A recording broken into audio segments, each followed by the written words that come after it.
Hello everyone, welcome to my channel civil signal. और हम लोग डेली टारगेट वाली सीरीज डिस्कस कर रहे हैं 30 दिन के लिए एमपी पीएससी प्रीलिम्स को क्रैक करने के लिए।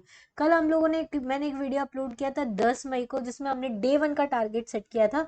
आज 11 मई है। आज 11 मई को हम दूसरा टारगेट सेट करने वाले हैं, जिसमें हम डे 2 में, मतलब आज सेकेंड डे है हमारा, हम क्या क्या करेंगे, आज का हमारा क्या टारगेट होना चाहिए वो डिस्कस करेंगे। अगर आप ये 30 दिन के लिए मेरी स्ट्रेटेजी फॉलो करते हैं तो 19 जून का जो एमपीपीएससी प्रीलिम्स का आपका एग्जाम है वो जरूर क्रैक हो जाएगा। ठीक है, तो आज हमारा डेली टारगेट है 30 डेज में से डे 2 वाला। ठीक है, तो आज हम लोग क्या क्या पढ़ने वाले हैं।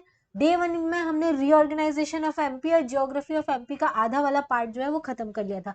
आज डे 2 में हम क्या करने वाले हैं, एमपी जीके में ज्योग्राफी ऑफ एमपी जो है वो खत्म करने वाले हैं पूरा, और हिस्ट्री ऑफ एमपी स्टार्ट करेंगे, जिसका ऑलमोस्ट पार्ट हम खत्म करेंगे, क्योंकि ज्योग्राफी हमारा आधा फिनिश हो चुका है, आधा ही बाकी है, और हिस्ट्री आज हम पूरा करेंगे। ठीक है, तो ये हमारा आज डे 2 का टारगेट है। अब आपको क्या क्या करना है देखो। ज्योग्राफी ऑफ एमपी में हम लोगों ने रिवर्स, माउंटेन रेंजेस, ये सब हम लोगों ने फिजिकल डिवीजन कर लिया था। आज हम करने वाले सॉइल्स ऑफ एमपी। तो आपको सॉइल्स ऑफ एमपी में सॉइल वाला पूरा मैप देखना है कि कहाँ पर कौन सी सॉइल पाई जाती है, उसके ऊपर क्वेश्चन पूछे जाते हैं। फॉरेस्ट ऑफ एमपी बहुत इंपॉर्टेंट है, ये आपको बहुत अच्छे से पढ़ के जाना है।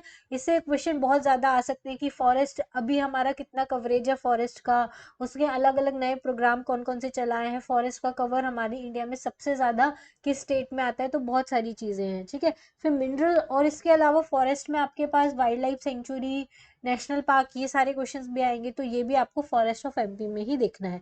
फिर मिनरल्स ऑफ एमपी, एमपी में कौन कौन सी मिनरल पाए जाते हैं, जैसे पन्ना में कौन सा मिनरल पाया जाता है, सिंगरौली में क्या पाया जाता है, ये सारे मिनरल्स ऑफ एमपी में आपको देखना है।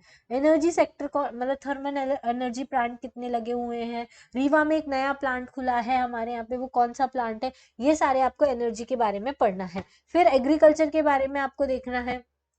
ठीक है, एग्रीकल्चर में हमारी एमपी किस पोजीशन पे आता है, कृषि कर्मण अवार्ड कितनी बार मिला हुआ है, एग्रीकल्चर में क्या क्या प्रोग्रेस हमारे एमपी कर रहा है, तो ये सारे क्वेश्चन आपको देखने हैं। उसके बाद ये खत्म करने के बाद ज्योग्राफी के एमसीक्यूज लगाने हैं। ठीक है, ये 2 से 3 घंटे, अगर आपने एमपी एक दो बार भी पढ़ा है तो आपका ये वाला जो पोर्शन है 2 to 3 आवर्स में पूरा का पूरा कंप्लीट हो जाएगा। ठीक है, उसके बाद हम पढ़ेंगे हिस्ट्री ऑफ एमपी। ठीक है, एमपी की हिस्ट्री हम पढ़ेंगे। देखिए, हिस्ट्री ऑफ एमपी ज्योग्राफी पे आपको ज्यादा ध्यान देना है, क्योंकि एमपी जीके के जो 35 क्वेश्चंस आते हैं उसमें से 9 to 10 क्वेश्चन जो है वो ज्योग्राफी से आते हैं, और काफी सिंपल क्वेश्चंस आते हैं, तो ज्योग्राफी तो आपको छोड़ना ही नहीं है।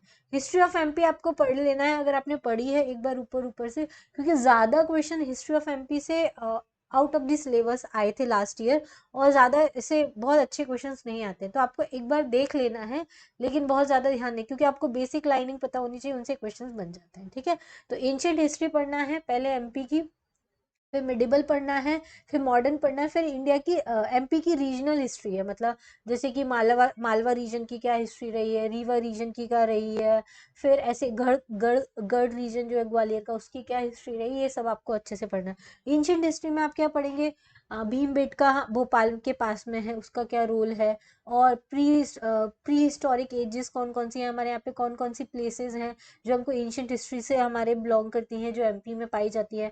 फिर मिडिवल हिस्ट्री में हम देखेंगे दिल्ली सल्तनत का क्या रोल रहा है एमपी में, मुगल्स का रूल कैसे स्टैब्लिश हुआ, मराठा किंगडम कैसे बनी, मराठास के जो कॉन्फेडरेसी थी सिंधिया और होलकर, एक दो बहुत बड़ी पोजीशन हमारे एमपी में थी, उनका क्या रोल था, ये हम देखेंगे। फिर मॉडर्न हिस्ट्री में हम लोगों को क्या देखना है, 1857 के रिवोल्ट में एमपी का क्या पार्टिसिपेशन था, और अलग अलग जो मूवमेंट हुए थे, फ्रीडम मूवमेंट, उसमें क्या पार्टिसिपेशन रहा था एमपी का, ये हमको बहुत अच्छे से करना है।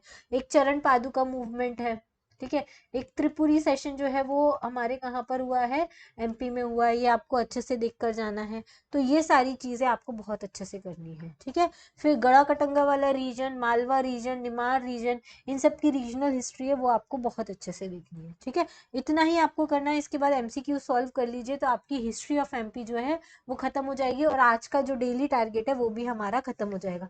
हमारा अभी टारगेट क्या चल रहा है, 30 डेज में हमको 10 यूनिट्स करनी है, तो पर यूनिट के लिए हमारे पास 3 ही दिन मिले हैं, तो एमपीजीके की 3 यूनिट है, कितनी यूनिट्स है, 3 यूनिट्स है, तो इस हिसाब से एमपीजीके के लिए हमारे पास सिर्फ 9 दिन है, और आज हमारा दूसरा दिन है, जिसमें हमने रीऑर्गेनाइजेशन खत्म कर लिया है, ज्योग्राफी खत्म कर लिया और हिस्ट्री खत्म कर लिया है। ठीक है, इसके बाद हम बाकी का बचा हुआ खत्म करेंगे। अगर आपका आपके मेनली देखो, आपको एमपीजी के 9 दिन में, अगर आपको ये डे 2 समझ में नहीं आता है तो आप ऐसे भी कर सकते हैं अपने हिसाब से, बस आपको एमपीजी के खत्म करना है 9 डेज में कैसे भी।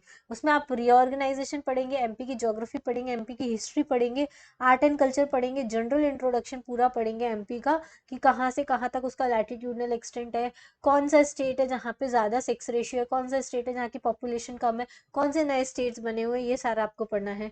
कॉन्स्टिट्यूशन देखना है एमपी का, उसमें मतलब कितने राज्यपाल बने हैं, कौन से नंबर पे कौन सी पोजीशन पे, इस टाइप के क्वेश्चन आते हैं। इकोनॉमी ऑफ एमपी फिर आपको देखना है, और स्पोर्ट्स वाला पोर्शन आपको जरूर देखना है एमपी का। स्पोर्ट्स से बहुत ज्यादा क्वेश्चंस आपको देखने को मिलेंगे एमपी जीके के क्वेश्चन में। लास्ट ईयर तो बहुत ही ईजी क्वेश्चन आया था स्पोर्ट्स का, लेकिन लास्ट ईयर की तरह हमेशा नहीं होता है, तो ये आपको बहुत अच्छे से पढ़ना है। ये सारे टॉपिक आपको एमपीजीके के करके ही जाने हैं। ये 9 दिन में आप कैसे खत्म करेंगे वो भी आप सेट कर सकते हैं, नहीं तो मेरे साथ डेली टारगेट रख के करिए, आपका 30 डेज में पूरा सिलेबस मैं फिनिश करा दूंगी, एमपी का प्लस इंडिया का प्लस करंट अफेयर्स। देखो, ये एमपीजीके का ज्योग्राफी और हिस्ट्री करने के बाद रात को 1 घंटा आपको स्पीडी का करंट अफेयर पढ़ना है, ठीक है। स्पीडी को आप ऐसे डिवाइड कर लीजिए कि 30 डेज में आपका पूरी स्पीडी खत्म हो जाए। क्लियर? चलिए, आज के टारगेट के लिए इतना ही, कल फिर मिलेंगे डे 3 के टारगेट के साथ। Thank you, thanks for watching, have a nice day.